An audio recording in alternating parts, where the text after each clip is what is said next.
Quantos estão dispostos a ouvir Deus? Vamos Senhor. ouvir. Obrigado, pastor. Obrigado, amado. Amém. Vamos lá então, amados, seguir meditando sobre família. E eu gostaria de ver com você nesta manhã os desafios de ser uma família verdadeiramente cristã na pós-modernidade. Os desafios de ser uma família verdadeiramente cristã na pós-modernidade.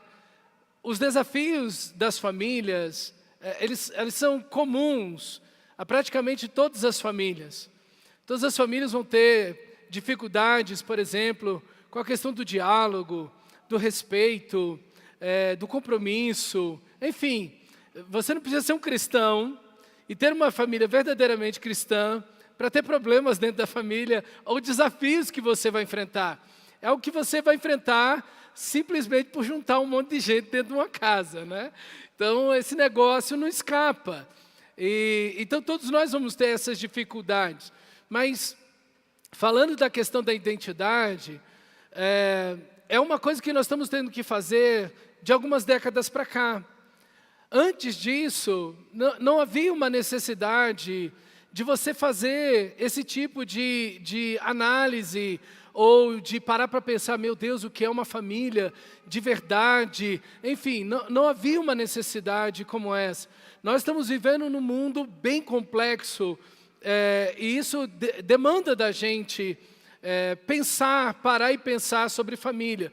Mas muito mais como cristãos, ter uma identidade de uma família verdadeiramente cristã e pensar e viver como uma família cristã é um desafio ainda maior na nossa época. Por exemplo, a questão do consumismo e das dívidas, a questão da educação dos filhos, por exemplo, da infantilização dos adultos. Saiu uma pesquisa no ano passado falando que a adolescência vai até os 24 anos lá na Europa. Você tem algum adolescente lá em casa? Com 40. Gente, como é que pode, né? Pessoas com 40 anos, 30 e poucos anos, extremamente infantilizados, enfim, não estão prontos para a vida, para abraçar a vida, para encarar a vida, para resolver problemas, enfim, para viver a vida de verdade, né? Outro conflito que a gente tem, outro desafio que a gente tem, essa hiperconexão, né? Todo mundo o tempo inteiro já experimentou ficar 5 minutos sem o celular? Né? Está almoçando dentro de casa, todo mundo almoçando. Às vezes estão lá no restaurante. As pessoas estão desconectadas umas das outras. Você está deixando de estar conectado com quem ama para estar conectado às vezes com dezenas, centenas de pessoas que estão longe de você, mas com aquelas que estão perto você não está conectado. Enfim, nós temos esses problemas e aí temos dificuldades com a comunicação, de compreender, de sermos compreendidos, de falar, de dialogar, né? E com essa questão das múltiplas tarefas que temos que fazer, o excesso também de trabalho, de responsabilidades, às vezes falta tempo para estarmos juntos, para dividir, alimentar relacionamentos, cultivar relacionamentos. Ninguém ama alguém que não conhece, com quem não se relaciona. O amor passa, se desenvolve, nasce, cresce por meio desse relacionamento. E aí você tem que decidir, muitas vezes, se você vai ganhar mais dinheiro ou se você vai ter relacionamentos saudáveis. Achei interessante a pesquisa que foi feita com os 5.000 salários, os 5.000 maiores salários nos Estados Unidos, e eles comprovaram que 80% dessas pessoas dizem de si mesmas que não são felizes. Tem muito dinheiro, mas não tem bons relacionamentos, não tem relacionamentos saudáveis, não cultivam relacionamentos familiares que sejam saudáveis. Então, nós temos todos esses desafios. E um outro grande desafio que nós estamos tendo já há algum tempo, e isso tem se agravado mais, e que é a questão da pornografia na internet, que tem sido algo destruidor de famílias. Famílias inteiras sendo destruídas por causa dessa questão da pornografia na internet. Homens, e geralmente as pessoas focam no homem, né? O homem é o grande consumidor de pornografia e tudo, e é verdade, a grande parte dos homens que consomem pornografia, das pessoas que consomem pornografia, são homens e são de idade de 16 anos até 30 e poucos anos, e tem uma faixa média salarial mais alta, não é uma coisa tão voltada para as pessoas mais de baixa renda, não que eles não consumam pornografia, mas as pesquisas mostram, e aqui um alerta para a gente que está no Brasil, que os maiores índices de crescimento de consumo de pornografia estão no Brasil entre mulheres. As mulheres brasileiras são as mulheres que mais consomem pornografia no mundo. Então, são problemas que nós estamos tendo nas famílias. Isso está dentro da família. Isso é uma realidade da nossa existência como família no mundo pós-moderno, no mundo que nos impulsiona aos prazeres. E como vai dizer Pedro, em 1 Pedro, no seu capítulo 2, ele vai dizer que as paixões nos moldam. As paixões, os desejos que você tem moldam o seu comportamento, o seu caráter, sua personalidade, seu temperamento, suas decisões, suas atitudes. Os seus desejos, suas paixões moldam você. Então nós estamos diante desses desafios, eles estão junto conosco. Eu dou aula lá no projeto Ensino para a Vida, para crianças de 9 e 10 anos e para os adolescentes de 11 e 12 anos. Queridos, a gente fica iludido, né? Achando que os nossos meninos, meninas, tão pequenininhos, tão fofinhos, tão cuticutes, pequenininhos e tal, são tão inocentes, né? Mas acho que a gente esqueceu um pouco de como era ser esse pré-adolescente, essa criança, mas por causa da questão da internet, nós temos aí um grande desafio, que é a imoralidade entre crianças. E isso tem sido cada vez mais relevante, tem sido cada vez mais real na vida dessas crianças de 7 anos. Por exemplo, uma pesquisa mostrou que 75%, 80% das crianças entre 7 anos de idade já viram pornografia. E esse número salta para 90% falando de pré-adolescentes, início da adolescência, entre 11 anos de idade. Ah, pastor, mas eu controlo o celular do meu filho. A gente é tão inocente, né? A gente é tão inocente, porque você pode controlar o celular do seu filho, mas ele tem 50 coleguinhas, e você não tem controle nenhum sobre nada do que eles têm. Então, diante de tantos desafios que nós temos, que fogem ao nosso controle, a pergunta é, qual é o ponto central de tudo isso? Qual é o ponto principal? Qual é a coluna, o fundamento, onde toda a vida cristã pode se sustentar, de tal forma que nós possamos viver num mundo onde o pecado se prolifera, como diz as Escrituras, por se multiplicar a iniquidade, disse Jesus, o amor de quase todos esfriará. O que vamos fazer e o que podemos fazer para mitigar, resolver, equalizar tudo isso? Eu queria que você abrisse a sua Bíblia no livro de Deuteronômio, capítulo 6. O principal texto da Bíblia. O próprio Senhor Jesus disse isso em Mateus. O Senhor Jesus disse isso. Qual é o resumo de tudo? Qual é o resumo da lei, dos profetas? E ele vai dizer justamente o chamar, que esse verbo hebraico significa ouvir. É o verbo mais importante da Bíblia. Ouvir. Do Antigo Testamento, é o verbo mais importante. Ouvir. a maneira como você ouve, ó Israel. Então esse verbo é muito, muito importante. E o chamar, meus irmãos, acredito eu, que é a grande solução. E como o Senhor Jesus diz no Evangelho de Mateus e Lucas também, que é o resumo da lei e dos profetas. E poder viver esse grande amor de Deus em nossas vidas, apesar de tantos problemas, de tantos conflitos. É a resposta para o ateísmo que nós temos. Essa geração de crianças, adolescentes e jovens é a geração mais inclinada ao ateísmo que todas as outras gerações anteriores.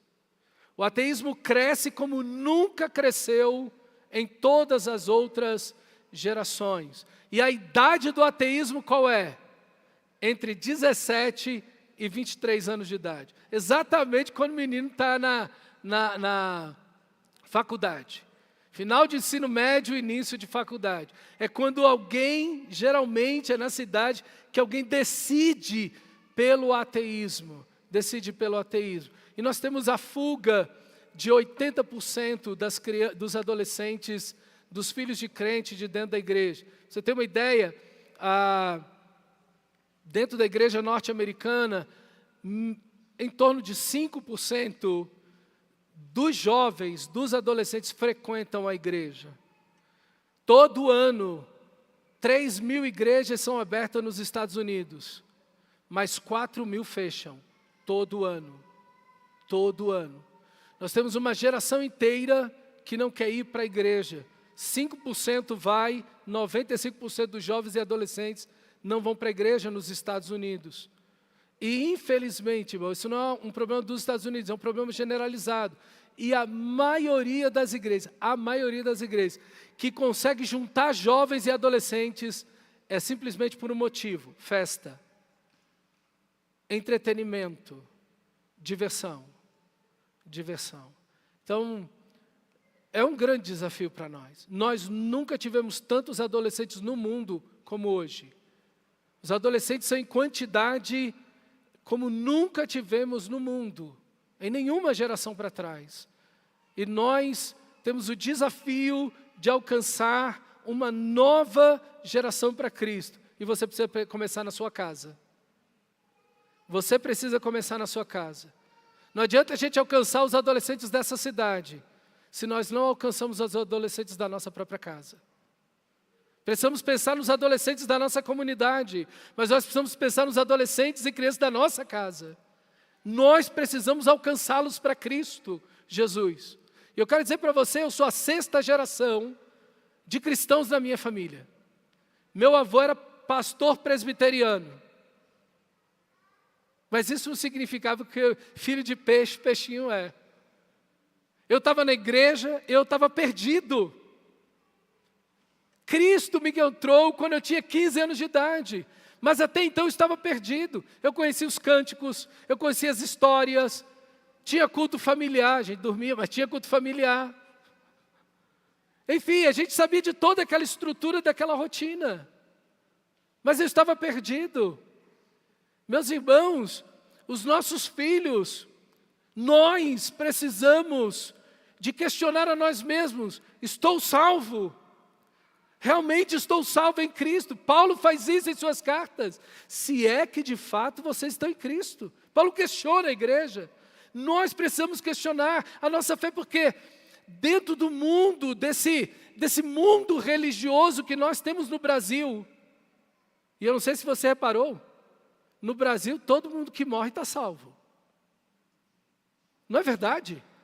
Morreu, o pessoal taca logo uma asa atrás da pessoa e virou anjo. Irmão, isso é pior do que o ateísmo. Spurgeon, 1850, na maior igreja do mundo na época, no tabernáculo, lá em Londres, ele dizia que isso é pior que o ateísmo. É pior que o ateísmo, a religiosidade. Como Nicodemos. Lembra de Nicodemos? João capítulo 3. O principal dos fariseus. Fariseus era a maior quantidade, era a maior seita, e a seita mais severa que havia. Paulo era fariseu, Saulo era fariseu. Fariseu de fariseus, era uma geração de fariseus. Nicodemos chega para Jesus, e ele tem centenas de leituras do Antigo Testamento. Centenas de leituras. Ele era professor do Antigo Testamento. Ele orava 3 vezes por dia. Ele jejuava 2 vezes por semana. Ele ia no culto 2 vezes todo dia. O culto das 7 da manhã e o culto das 4 da tarde. Todo dia. Ele guardava rigorosamente o sábado. Ele dava 10% de tudo que tinha de esmola, fora os dízimos e ofertas. Ele reconhece: Jesus, tu és mestre vindo da parte de Deus. Ninguém pode fazer os sinais que tu fazes se Deus não estiver com ele. Ele reconhece Jesus, reconhece que Deus está com ele. E Jesus olha para ele e diz o quê? Se você não nascer de novo, você não vai nem ver e nem entrar no reino de Deus. Jesus repete isso para ele 2 vezes. Se você não nascer de novo, você não vai ver o reino dos céus. Se você não nascer de novo, você não vai entrar no reino dos céus. Você, Nicodemos, com toda a sua religiosidade judaica, com todo o seu judaísmo, você é um homem morto. Às vezes nós estamos tentando cobrar de uma pessoa que não nasceu de novo uma santidade. Então podemos falar dos riscos da pornografia, de um monte de coisa para os jovens e adolescentes. Mas se eles não nascerem de novo... Gente, informação não melhora ninguém. Deu para perceber isso, não é? Nós estamos no mundo da hiperinformação. Nós temos um mundo que nunca teve tanta informação quanto hoje. E nós estamos vendo uma geração errar como nenhuma errou até hoje. Nós achamos que se dermos informação para os nossos filhos, ou se enchermos a nossa cabeça de informação, seremos melhores. Não, amados. O Evangelho não é simplesmente o resumo ou o enchimento de uma cabeça de informações. Nem tampouco a questão da religiosidade. Nicodemos era um homem morto, com toda a religiosidade que ele tinha. Se batizava 7 vezes por dia. Às 6 da manhã para pronunciar o nome de Deus às 7. Fora os lavamentos de mãos, enfim, durante o dia inteiro. E Jesus disse para ele: você não está no reino dos céus, não consegue vê-lo e não vai entrar nele, se você não nascer de novo. Eu gostaria de meditar com você nesta manhã sobre algo que abandonaram na maioria das igrejas. Algo que abandonaram, que foi abandonado pelos pais, pelas famílias, na maioria das famílias. A importância do novo nascimento. A intencionalidade do novo nascimento dentro da família. O chamar, meus irmãos, que é esse texto maravilhoso de Deuteronômio 6, versículo 4, é um texto que é dito para a família. É um texto que é falado para a família. Família é algo tão importante, do início ao fim na Bíblia. O texto mais importante, tudo aponta para essas famílias. O povo de Israel acaba de sair do Egito, vivendo no Egito, famílias inteiras, um povo inteiro, formado de famílias, saem do Egito. E eles vão entrar no meio de 8 nações, num país onde 8 nações com culturas diferentes, deuses diferentes, estão lá, estilos de vida totalmente diferentes. Eles têm uma identidade diferente. Eles vão entrar numa região multicultural. Mas eles precisam ter uma identidade. E a identidade do povo de Deus é o que está nesse texto. Deuteronômio 6,4 diz: ouça, ó Israel, o Senhor O nosso Deus é o único Senhor. Amarás, pois, o Senhor, seu Deus, de todo o seu coração, de toda a sua alma e de todas as suas forças. Que essas palavras que hoje lhe ordeno estejam em seu coração. Ensine-as com persistência a seus filhos. Converse com eles sobre elas quando estiver sentado em casa, quando estiver andando pelo caminho, quando se deitar e quando se levantar. Amarre-as como sinal nos braços e prenda-as na testa. Escreva-as nos batentes das portas da sua casa e em seus portões. E em seus portões. Veja, todo o texto ele direciona para dentro da família. Esse texto maravilhoso de amar a Deus, e aqui está a identidade de uma família verdadeiramente cristã. Aqui está a identidade do cristão. É que ele ama a Deus. É o seu amor por Deus. É o seu relacionamento de amor com Deus. É o primeiro chamado à igreja no livro de Apocalipse. Tenho, porém, contra ti que abandonastes o teu primeiro amor. Lembra depois de onde caíste, arrepende-te e volta. E volta. Amar a Deus, meu amado irmão, é a grande diferença das famílias verdadeiramente cristãs, da família que não é uma família verdadeiramente cristã. É amar a Deus.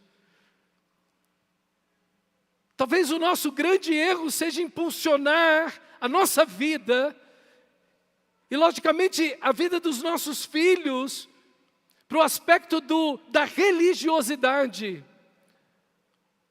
Mas o texto sagrado nos chama a um relacionamento de amor. O Evangelho sempre nos levará de volta ao Éden. Esse Deus de amor, esse Deus tão bondoso, tão belo, tão perfeito, tão maravilhoso, que cria tudo bom, belo e perfeito. E viu Deus que tudo era belo, que tudo era perfeito. E que cria esse casal maravilhoso, a quem Ele ama, veio buscar esse relacionamento com eles todos os dias. Todos os dias. Esse relacionamento de amor, esse diálogo, esse estar junto com esse casal. Isso, meus irmãos, é o Evangelho. O Evangelho não é uma série de regras que nós temos que seguir. Faça isso ou não faça, ou deixe de fazer isso ou não. Não é isso o Evangelho. O Evangelho é amar o Senhor. A Bíblia, os profetas, os salmos, os evangelhos, o Apocalipse, toda a Bíblia, tudo nas Escrituras tem um único ponto: ame ao Senhor. Ame ao Senhor. E a família verdadeiramente cristã vai viver exatamente isso. Esse amor intenso por Deus, de amar o Senhor. Uma família que conhece a Deus. Uma família que por conhecer a Deus ama ao Senhor. E porque conhece ao Senhor e porque ama ao Senhor, se entrega ao Senhor, cultua ao Senhor, serve ao Senhor, anda com o Senhor, vive uma vida centrada no Senhor, em gratidão e obediência ao Senhor. Ao Senhor. Isso, meus irmãos, é a vida cristã. É a vida cristã. Essa é a grande diferença. O grande erro que a igreja abandonou, principalmente dessas últimas décadas para cá, com esse evangelho da psicologia positiva, esse evangelho humanista, onde o homem é o centro de tudo e Deus está orbitando a nossa fé, onde Deus é o escravo da nossa fé. Eu creio e Deus está obrigado a fazer. A minha fé move a mão de Deus. O onipotente, o que sustenta o universo com a sua palavra, e você move ele, como? Não, minha fé move Deus. Ele é o Senhor ou você é o Senhor?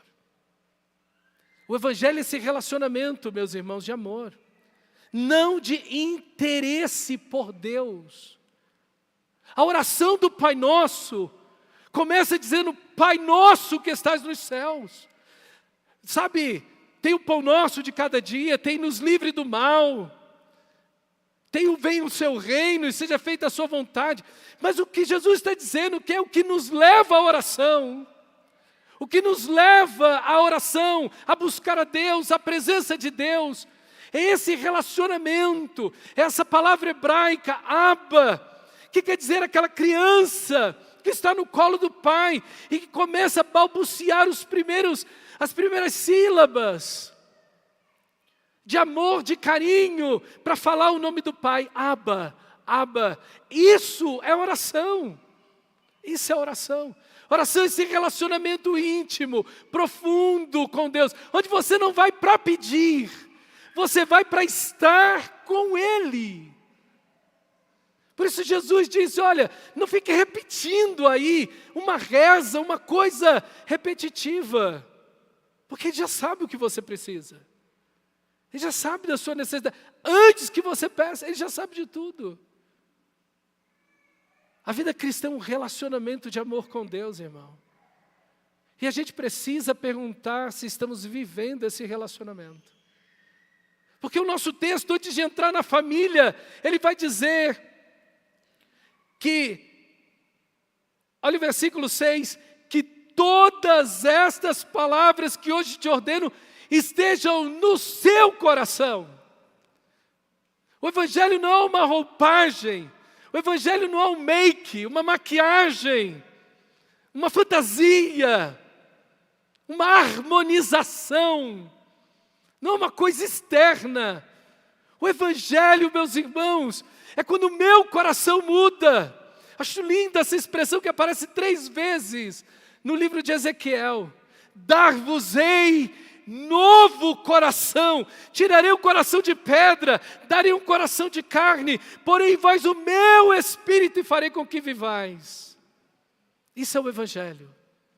O Evangelho é essa mudança de quem eu sou, essa mudança do meu coração, esse coração que não amava Deus, que não queria Deus, era um coração meramente religioso, simplesmente cumprindo tarefas e fazendo coisas, mas sem um relacionamento de amor com Deus. Meus irmãos, a imagem mais emblemática do Evangelho se encontra na figura de uma família. Um pai tem 2 filhos, ninguém ama o pai. Um dos filhos tem coragem de dizer: pai, eu te odeio, tu não morre. E eu estou doido que você morra, mas como você não morre? Reparte essa herança, me dá que eu vou embora. E ele pega aquilo, reparte e vai embora. E vai para bem longe do seu pai. E lá você conhece a história. Quando ele está no chiqueiro, ele lembrou do seu pai e disse: levantar-me-ei e irei ter com o meu pai. Isso é o Evangelho. O Evangelho é um encontro do pecador com Deus. Não tem intermediários, não tem procuração. É você e Ele. É um encontro entre você e Deus. Não existe ninguém. Você não vai para a glória agarrado na barra da saia da sua mãe. É um encontro entre você e o Salvador. É você e Cristo. É você e o Santo Espírito. É você e o Senhor da glória. É o convencimento do pecado. É aquilo que Nicodemos precisava. Ele tinha todo um arcabouço religioso, mas aquilo não servia de nada. E o medo que eu tenho é que nós estejamos dando um monte de coisas religiosas para os nossos filhos, botando uma bagagem para eles, sobre eles, ensinando rezas, ensinando frases elaboradas. Enquanto isso, vai levá-los cada vez mais longe de Deus, cada vez mais para longe do Senhor da glória. E a grande preocupação da igreja deve ser a salvação de todos os que aqui entram. Essa deve ser a nossa grande preocupação. A salvação da criança, que ainda por não ter tangido o pecado de forma tão profunda, se encontra, até em certo aspecto, aberta a graça de Deus, a misericórdia, o conhecimento do Evangelho, a salvação do adolescente e do jovem, a salvação dos homens e mulheres. Com certeza, o pastor Luiz Carlos também tem dessas histórias, mas eu tenho exemplos de pessoas nesses 29 anos que vou fazer de ministério, no final do ano, pessoas que estavam na igreja, que iam para os cultos, trabalhavam e tudo, mas viviam uma vida dupla. Viu um homem praticamente destruir sua família, vinha para a igreja, trabalhava, estava na construção e tal, não sei o quê, mas viveu uma vida dupla, de beber, de ficar embriagado em casa. E tentamos ajudar aquele homem por tantos anos. E ele começou a fazer isso na comunidade, todo mundo sabendo que ele era crente, que era da igreja de Cristo, e vivendo naquela vida. Eu chamei ele com a liderança da igreja e disse, olha, nós estamos aqui para te ajudar, mas você vai ter que decidir entre Cristo ou álcool. Ele disse, eu quero álcool. Eu quero álcool. Nunca nasceu de novo. Certa vez, tratando de um homem que caiu em adultério, era nítido, um homem que estava na igreja há mais de 10 anos, mas era nítido que aquele homem nunca tinha nascido de novo. Um homem que era apaixonado por Deus, por Cristo, por sua palavra, pela oração. Não era um cara que se entregava na adoração. Está no culto, está lá. Não, tem alguma coisa errada com esse cara. Tem alguma coisa que não está acertado aí. E no dia de eu tratar ele, ajudá-lo, chamando ele ao arrependimento, ele disse, pastor, eu nunca nasci de novo. E eu disse para ele, você já teve essa experiência do novo? Ele disse, não, pastor, eu só saí do bar para a igreja, eu só saí da boate para a igreja, eu só mudei de lugar. E é justamente o que esse texto está dizendo. Isso não pode acontecer com você. Tem que ser algo do coração. Essas palavras que hoje eu te ordeno estão no seu coração. E o que tem que estar no seu coração? O Senhor, o nosso Deus, é o único. Isso é, Ele é o primeiro. Ele está acima de tudo, Ele está acima de todos. Como Jesus diz em Lucas capítulo 14. Se você quer ser meu discípulo, você tem que me amar mais do que pai, do que você ama sua mãe, do que você ama seu cônjuge, do que você ama seus filhos, do que ama você seus bens, do que a si mesmo. Eu sou o primeiro, eu sou o único. Ninguém pode ser um rival de Deus. Essa é a identidade da família cristã. Essa é a identidade do cristão, meu amado irmão. É a identidade de cada um de nós. Que de fato, verdadeiramente somos cristãos. Nascemos de novo. Essa experiência poderosa do arrependimento, de ser nova criatura, de amar o Senhor de todo o coração. Essa experiência gloriosa, que talvez você não lembre o dia exato, a data, mas você nunca mais vai esquecer o dia em que Cristo Jesus encontrou com você. O novo nascimento não é algo assim, será que um dia... Não, estou tentando, calma aí, deixa eu lembrar aqui. Eu acho que eu encontrei Jesus, não é? Ninguém que encontra com um caminhão e é atropelado por ele, vai dizer assim, olha, eu esqueci o dia, não vai. No dia que Cristo encontrou você, tudo mudou. E é essa a maior necessidade que nós temos. E começa comigo e com você, cristão. Começa com a gente. Começa com a gente que está aqui. Essas palavras que eu te ordeno estão no seu coração. Que Ele é o primeiro, que Ele é o único. É a pessoa mais importante da minha vida. Ele tem o primeiro lugar. Tudo em minha vida tem uma única direção: agradar o meu Senhor. Qual é a coisa mais importante na vida do cristão? A vontade de Deus. A vontade de Deus é o ponto máximo da minha vida. Não seja feito o que eu quero, Senhor, mas o que Tu queres. Venha o Teu reino, seja feita a Tua vontade. A vontade de Deus é o que há de mais importante na vida do cristão. Nada é mais importante. A minha vontade está em segundo lugar. Cristo é o centro, Cristo é o único, Cristo é o primeiro. E aqui, meu irmão, que estamos, Isso é assim na sua vida. Isso é assim na vida dos seus filhos.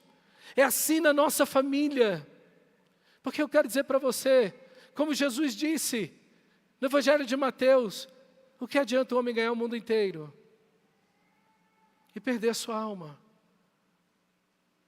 O que adianta os nossos filhos ganharem diplomas, passarem em concursos públicos, terem altos salários? Ou o que adianta nós conseguirmos coisas na vida? Não levaremos nada daqui. Paulo diz: daqui nada podemos levar. Não é que vamos banalizar isso, em hipótese alguma. Tem seu valor, tem seu trabalho, são bênçãos de Deus. Mas nós jamais podemos colocar isso na frente do novo nascimento. Você nasceu de novo, querido. Essas palavras de amar a Deus têm que estar no seu coração. E você, diz o versículo 7, ensine-as com perseverança a seus filhos. Esse verbo aqui, perseverança, ou inculcarás, como está na sua tradução, significa esfaquear. É um verbo hebraico que significa esfaquear. Isso é, você vai botar esse amor na ponta da lança e vai colocar no mais profundo da alma do seu filho.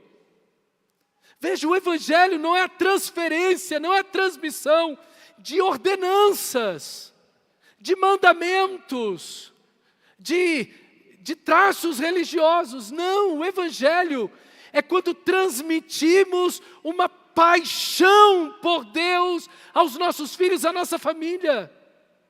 Você está aqui, de repente você é um jovem, ou alguém que ainda não tem filhos, mas é o único cristão na sua vida, na sua família.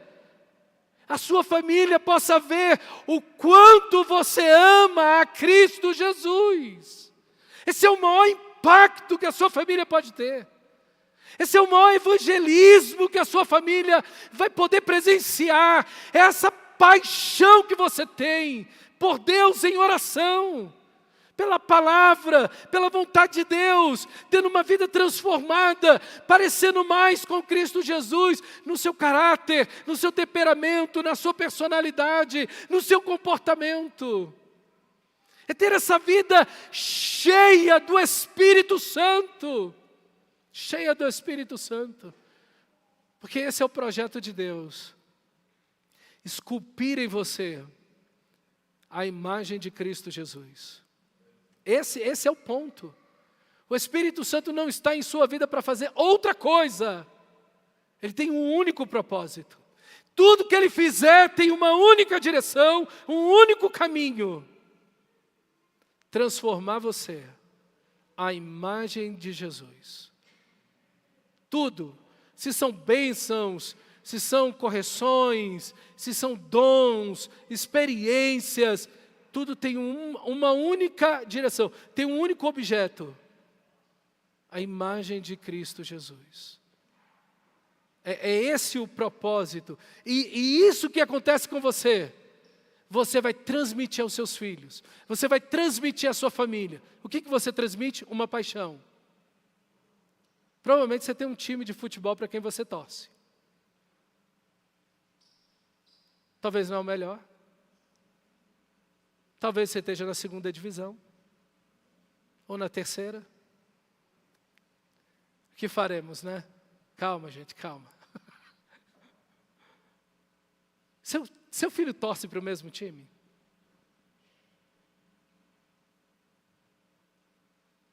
Seu filho gosta do hobby que você tem? Ah, pastor, meu negócio é pescar, eu gosto demais de pescar. Meu filho ama pescar. Ah, pastor, meu hobby é cozinhar. Meu Deus, mas eu gosto de cozinhar, meu filho cozinha, minha filha cozinha. Por que a gente consegue transmitir a mesma paixão por um time de futebol para os nossos filhos, mas não transmite Cristo para eles? Por um único motivo. É que Cristo ainda não é uma paixão para você. O futebol é, a culinária é, outros hobbies são, mas ele não consegue muitas vezes enxergar essa paixão por Cristo em você.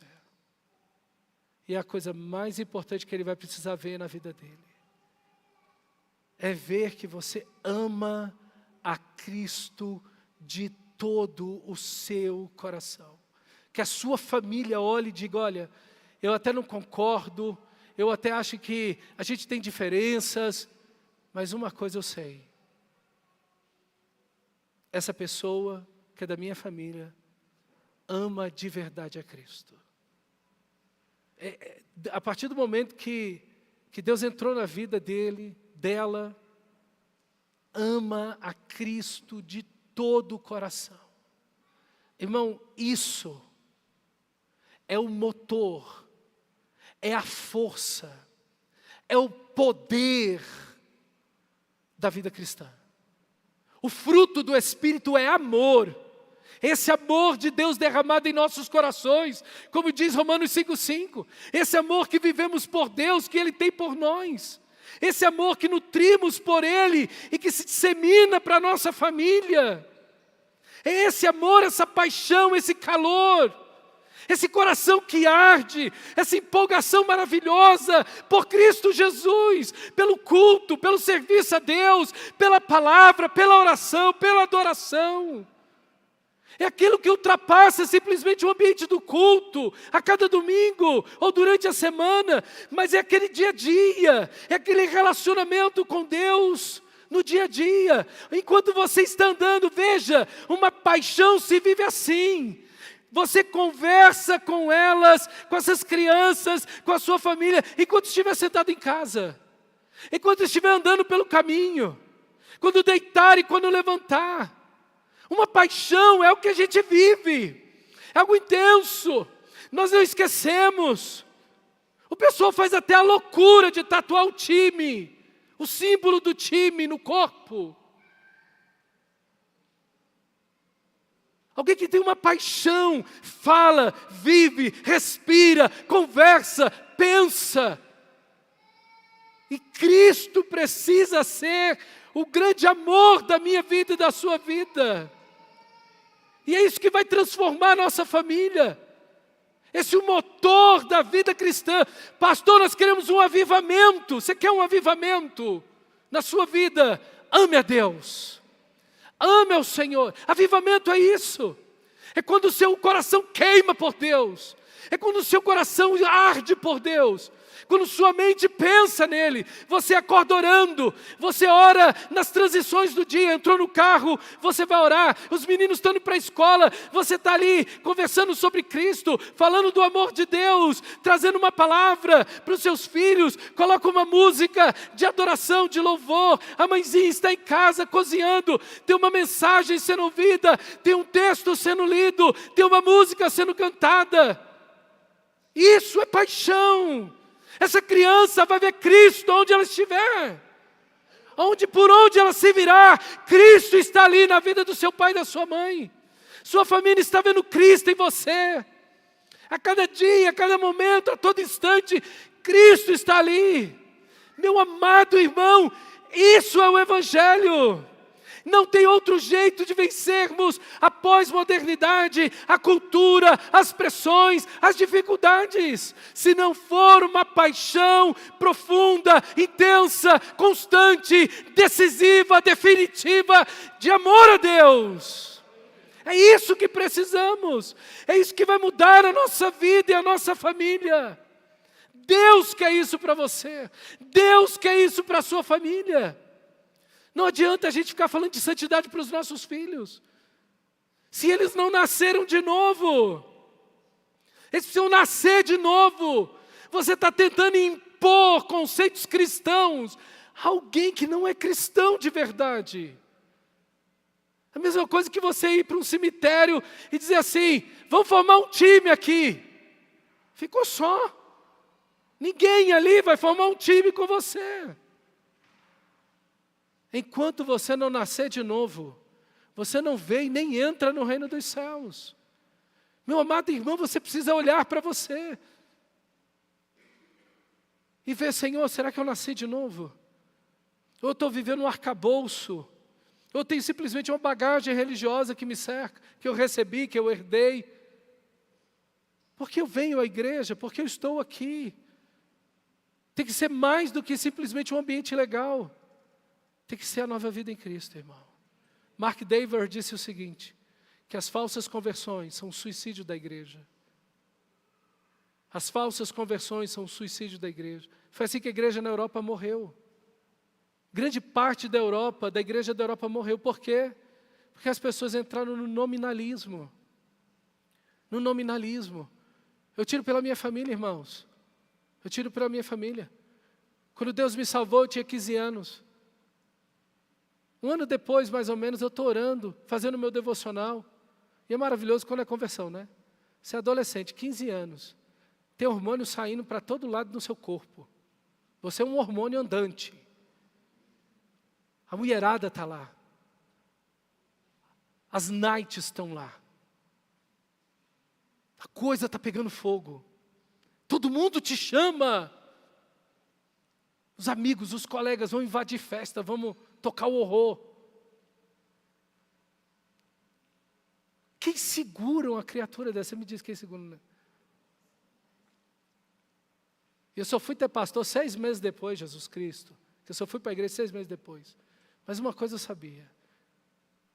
Me deu uma fome insaciável pela palavra de Deus e pela oração. Eu ia para a escola, voltava, passava 5 horas lendo a Bíblia dentro do quarto. Orando, lendo Bíblia, orando. Lendo. Havia uma fome. Eu não sabia mais o que fazer. Mas eu só sabia que eu não queria mais pecar. E os amigos chamavam, e o pessoal ligando e convidando, e aquela coisa toda. Não, gente, não vou. Como, irmão? Um adolescente de 15 anos de idade. Sem pai e mãe para dizer para ele, olha, é aqui ou ali. Não que meus pais estivessem ausentes, mas ninguém falou nada para mim. Foi uma coisa que aconteceu dentro de mim e eu não disse para ninguém. As pessoas começaram a ver e a notar, alguma coisa mudou na sua vida, o que é? Eu falei, eu não sei, mas eu só sei que mudou. Como isso vai ser? É isso que tem que acontecer com os nossos jovens, os nossos adolescentes, esse novo nascimento, que vai livrar a gente da imoralidade, da pornografia, e não precisa ter polícia, veio para o culto, não veio, ó o WhatsApp, não tinha isso na nossa época, Jesus. O pastor nunca precisou me chamar para o culto. Nunca precisou me chamar. Você está vindo para o culto? Você vem para o culto? Olha, o WhatsApp, olha a lembrança aí no WhatsApp. No Face, não está? Olha aí, lembra, vem para o culto. Gente, vamos vir para o culto. Qual o problema? A gente ia para o culto. Ninguém precisava mandar, ninguém precisava lembrar do horário, ninguém precisava lembrar que tem culto. A gente vinha para o culto. Irmão, quando a gente nasce de novo, é natural o amamentar, o chorar de fome, o buscar a comida, o alimento, é natural. Quando você tem que forçar alguma coisa, parece que alguma coisa aí não está bem. Nós precisamos rever as conversões nas nossas vidas, se de fato estamos em Cristo, nos nossos filhos, dentro da nossa família. Nada será mais poderoso, motivador, intenso, do que o novo nascimento em nós. Essa paixão que é transmitida de pais a filhos. Essa paixão que é transmitida do cristão na sua família para as outras pessoas. Aonde ele está. Não importa se é no caminho, se é levantando, se é deitando. Essa paixão viva por Deus. Esse desejo maravilhoso por Deus. Aquele dia onde tudo mudou. Porque Cristo te encontrou. Te convenceu do pecado, da justiça, do juízo. E ali você rendeu sua vida para Ele. Esse dia aconteceu na sua vida. Esse dia aconteceu na vida do seu filho. Seu filho já teve a experiência do novo nascimento. Ele já nasceu de novo. Que isso seja uma realidade, irmão. Que você transmita esse amor por Deus ao seu filho. Essa paixão maravilhosa pelo Senhor da glória. Feche seus olhos, meu amado irmão.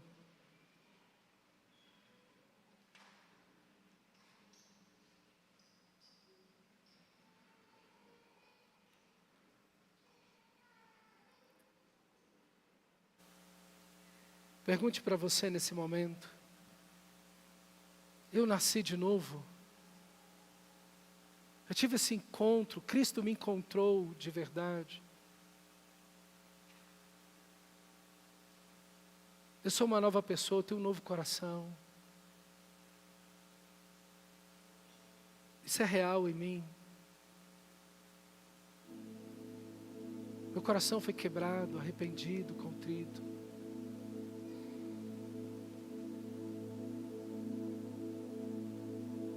Glória a Deus nesse momento. E se você não teve isso, não importa o que você viveu, vive, faz ou fez, o Senhor ama você. E Ele te trouxe aqui para salvar a sua vida nesta manhã. Nesta manhã.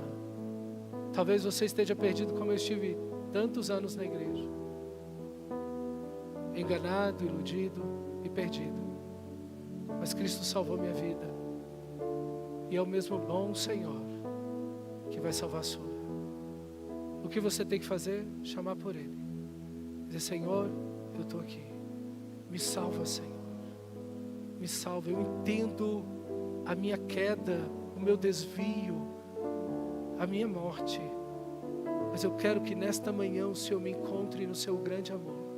Quero entregar minha vida a Ti de verdade, para sempre. E eu quero Te amar, Te conhecer de todo o meu coração.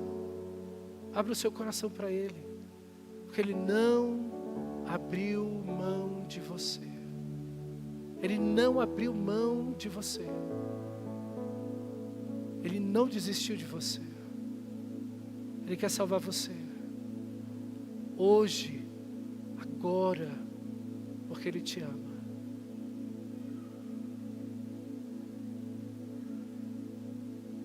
Obrigado, Senhor Jesus.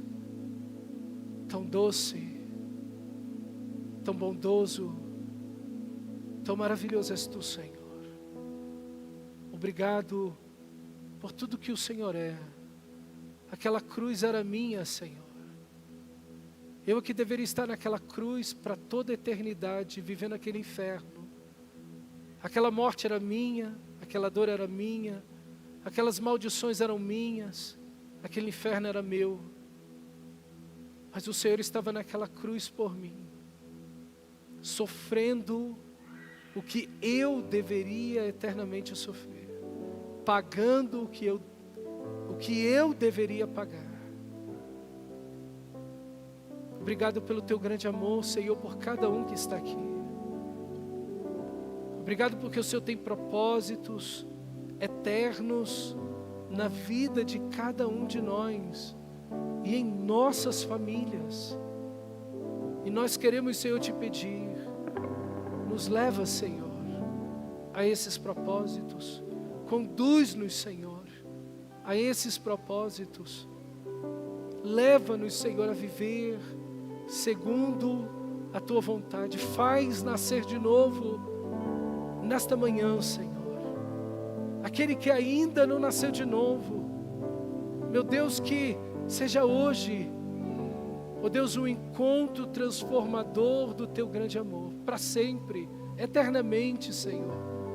Que seja a Tua mão poderosa sobre cada um de nós, ó Deus, e que também seja essa a realidade das nossas famílias, do novo nascimento.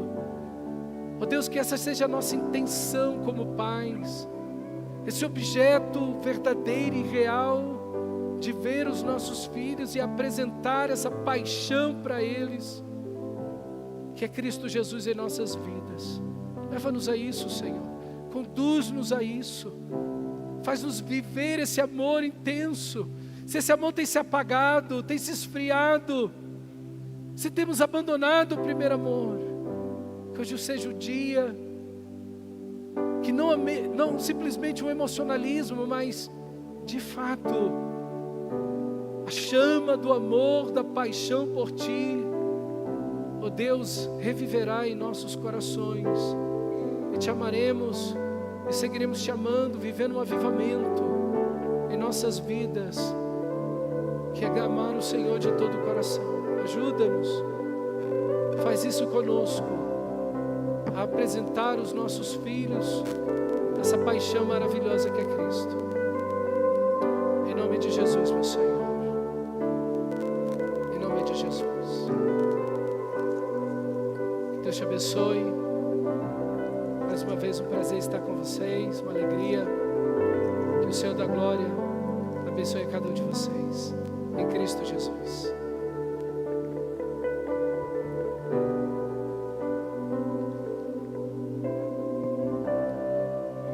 Eu vim para adorar-te, vim para Fique de pé. prostrar-me, vim para dizer que és meu Deus. És totalmente amável, totalmente digno, tão maravilhoso para mim. Eu vim para adorar-te, vim para prostrar-me, vim para dizer que és meu Deus. És totalmente amável, totalmente digno, tão maravilhoso para mim. Luz do mundo, vieste à terra para que eu pudesse te ver.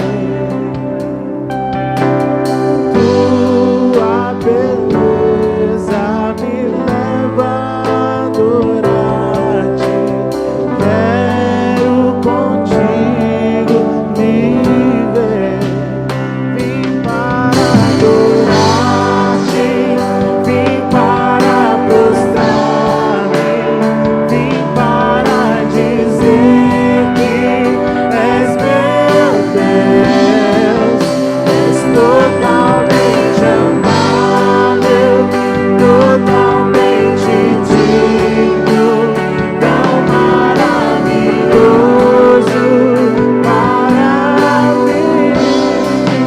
Eu vim para adorar-te, vim para prostrar-me, vim para dizer que és meu Deus.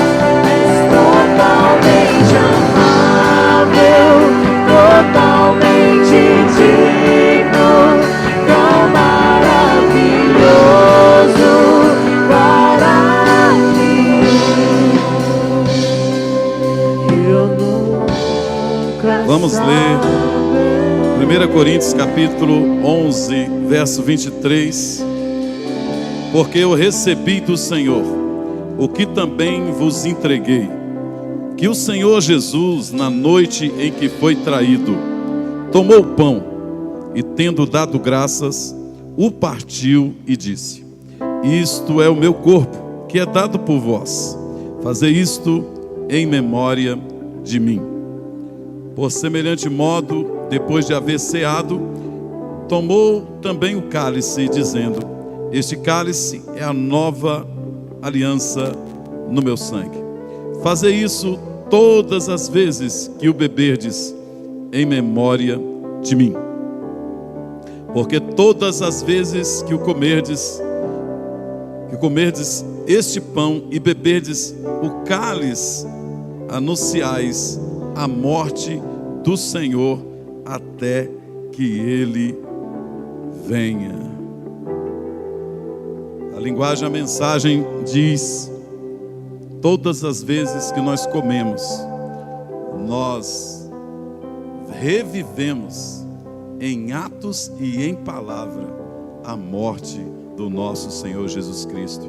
É por isso que nunca a gente pode comer do pão sem discernir o corpo e o sangue. Hoje, depois de uma palavra poderosa como essa que ouvimos hoje, o que a gente precisa de desejar?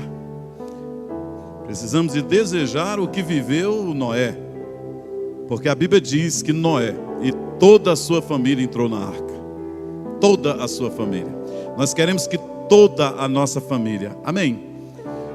Como preguei no domingo passado aqui, se há um membro da sua família que ainda não nasceu de novo, você deve com a sua família, com a sua esposa, lutar. Como disse Neemias, cada um lute pela sua esposa, pelo seu filho, sua filha. Lute. Para que todos possamos dizer, como disse Josué: eu e a minha casa serviremos ao Senhor. É isso que a gente quer. Amém.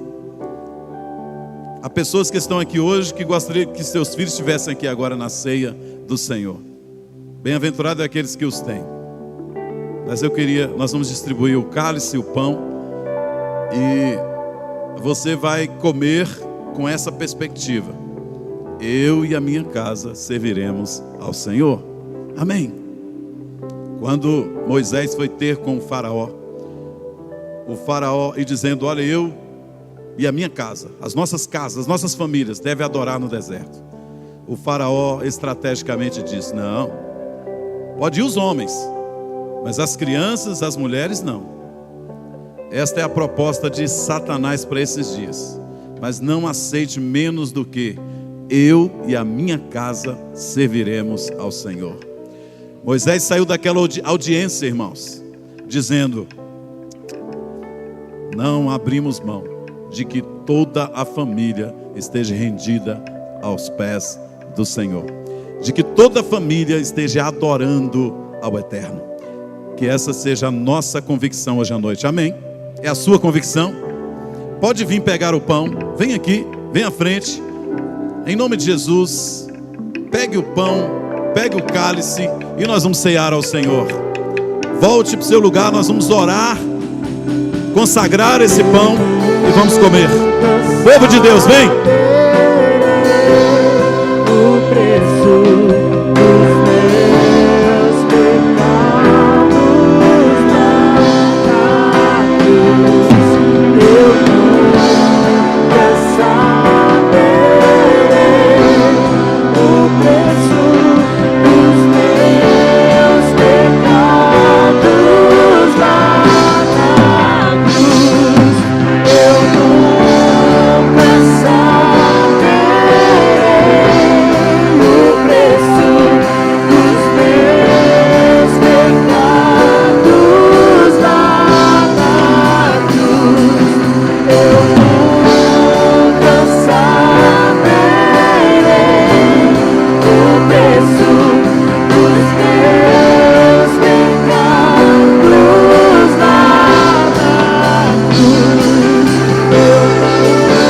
nunca saberei o preço dos meus pecados na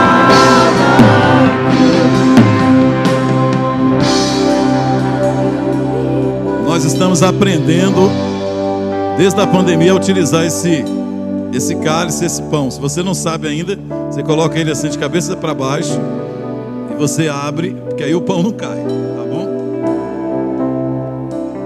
Tire aí, segure os dois. Nós vamos consagrar, nós vamos orar pelo pão. Levante o pão agora em nome de Jesus. Senhor Jesus, nós apresentamos esse pão, que é o teu corpo, que foi partido, que foi traspassado por nós. Somos gratos, ó Deus, porque a tua morte nos deu a possibilidade do novo nascimento. Pela lavagem da palavra, meu Deus, nós nos fomos santificados pela tua palavra, logo nos tornamos filhos. E como filhos, meu Deus, nascidos de novo. Porque, como alguém disse, nós não fomos consertados, recauchutados, reparados. Nós fomos recriados. E te louvamos, meu Deus, porque todas as semanas a gente volta aqui para relembrarmos, ó Deus, do feito que dividiu a história humana, antes e depois de Cristo. Para relembrar, meu Deus, que o Senhor nasceu, que o Senhor viveu neste mundo, poderosamente em atos e em palavras, em comunhão com o Pai, morreu na cruz, mas ao terceiro dia ressuscitou. E isso responde todas as nossas indagações, responde todos os nossos conflitos, todas as nossas perguntas. A ressurreição é para nós, meu Deus, a garantia de que nós também ressurgiremos um dia contigo. Temos o penhor, temos a garantia, meu Deus, pela ação do Espírito na nossa casa, em nossa família. Te louvamos, Senhor, por isso apresentamos esse pão hoje e queremos dele comer. Por isso nós o consagramos, nós o santificamos, nós o separamos em nome de Jesus. Coma do pão e apresente o cálice. Este é o cálice da nova e da eterna aliança, Senhor. É nova, é eterna, é a última aliança. E nesta aliança, meu Deus, não foi sangue de bodes, não foi sangue de cordeiros, não foi sangue de novilhos, meu Deus, mas foi o sangue daquele, como disse João Batista: eis o Cordeiro de Deus que tira o pecado do mundo. Aquele que não conheceu pecado, mas morreu pelos nossos pecados. Foi pelo sangue, como disse o apóstolo Pedro, precioso. O Senhor nos comprou, meu Deus, não foi com prata nem ouro, pedras preciosas, mas o Senhor nos comprou com o sangue do teu Filho Jesus. E hoje relembramos isso aqui, a tua morte que ecoa desde a eternidade, porque o texto de Apocalipse diz também que o Cordeiro foi morto antes da fundação do mundo. Aleluia! O Cordeiro que foi morto antes da fundação do mundo também ressuscitou e está aqui hoje, e a sua morte e a sua ressurreição ecoa em todo o universo, em toda a terra. Por isso, em nome de Jesus, coma do pão e beba do cálice, em nome de Jesus. Abrace com o irmão que está do seu lado, com a sua família, porque nós vamos orar a ele e nós vamos concluir esse dia, esses dias extraordinários que tivemos de pandemia, de conferência, depois de tanta dificuldade, tanta guerra, nós vencemos. O Cristo triunfou em nosso favor. O Senhor dos exércitos, o Eterno, nos garantiu a vitória. Você pode dizer, porque você e sua casa é mais do que vencedor em Cristo Jesus. Em nome de Jesus, ore a Ele. Em nome de Jesus, adore ao Senhor. Em nome de Jesus, consagre a sua casa, consagre a sua família, em nome de Jesus. Exaltado é pra sempre, adorado é pra sempre. Ele vive, ressuscitou,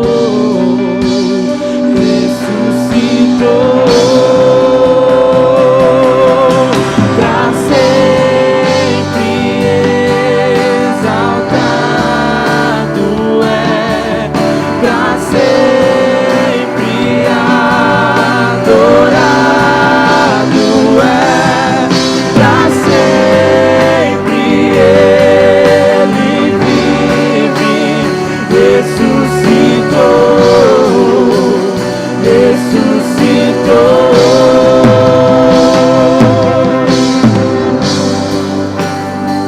Ousamos pela manhã de hoje, dia 7 de maio de 2023, liberar sobre a vida da tua igreja, Senhor, pelo poder e autoridade do teu nome, Jesus, que uma nova estação se estabeleça nesses lares e nessas casas. Meu Deus, estamos edificando a nossa casa sobre a rocha. Eu sei, meu Deus, que virá chuva. virá rios, soprarão ventos, mas a nossa casa estará firme, em nome de Jesus. Nós ousamos profetizar que uma reviravolta extraordinária acontece no teu lar, na tua casa, conversões genuínas, novo nascimento, restauração de identidade, em nome de Jesus. Nós tomamos posse pelo nome de Jesus, que o Senhor fará infinitamente mais para a vida do homem, para a vida da mulher, para a vida do filho, em nome de Jesus, em nome de Jesus. Nós abençoamos o teu povo, nós abençoamos a tua igreja, abençoamos, meu Deus, porque a tua boca o disse e nós confirmamos. Creia no Senhor Jesus e será salvo, tu e a tua casa. Creia no Senhor Jesus e será salvo, tu e a tua casa. Visualize isso, visualize isso, veja isso, em nome de Jesus.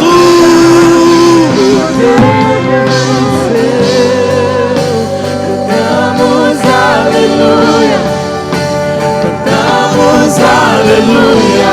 Levante suas mãos, adore o Senhor. Aleluia, o Cordeiro venceu. Cantamos aleluia, cantamos aleluia, cantamos aleluia, o Cordeiro venceu.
Amarra suide rakabasuri anda rakalabashari minige holder alababas. Dome garrasuri canta rakamanagarrasuide alababas. Meu Deus, meu Deus, dai-nos, Senhor, visões do alto, porque tu disseste em tua palavra, Senhor, que nos últimos dias o Senhor derramaria do teu Espírito sobre toda a carne. E os vossos filhos e as vossas filhas teriam a experiência, a efusão do Espírito. Os jovens teriam visões, os velhos sonhariam. O Senhor viria do Espírito sobre homens e mulheres. Agora sim, meu Deus, nós podemos viver a vida do Espírito em comunidade e sermos luz neste mundo, meu Deus, em nome de Jesus, igreja, em nome de Jesus, glorifique a Ele, exalte o nome dEle, Ele é o nosso Deus. Nós o amamos, nós o bendizemos, aleluia. Cantamos aleluia, cantamos aleluia, cantamos aleluia, o Cordeiro venceu. Cantamos aleluia.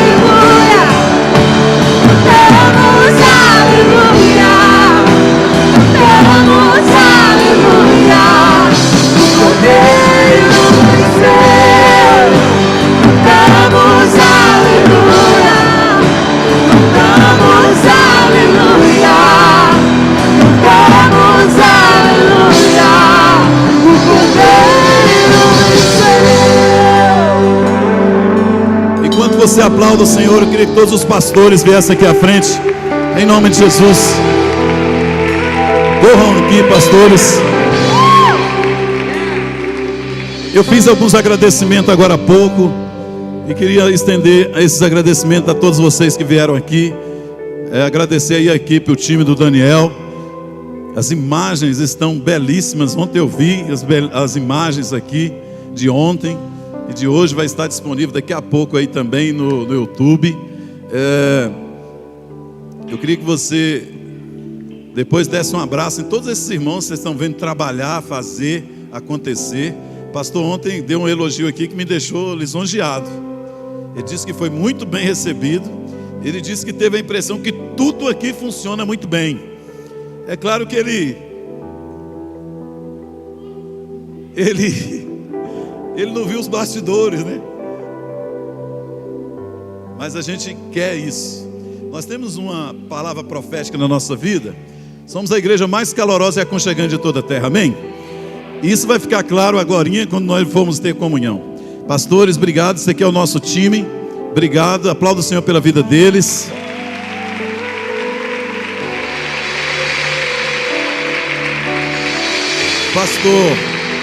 Pastor Silvio, pastora Patrícia. Pastor Selamar também não quis vir.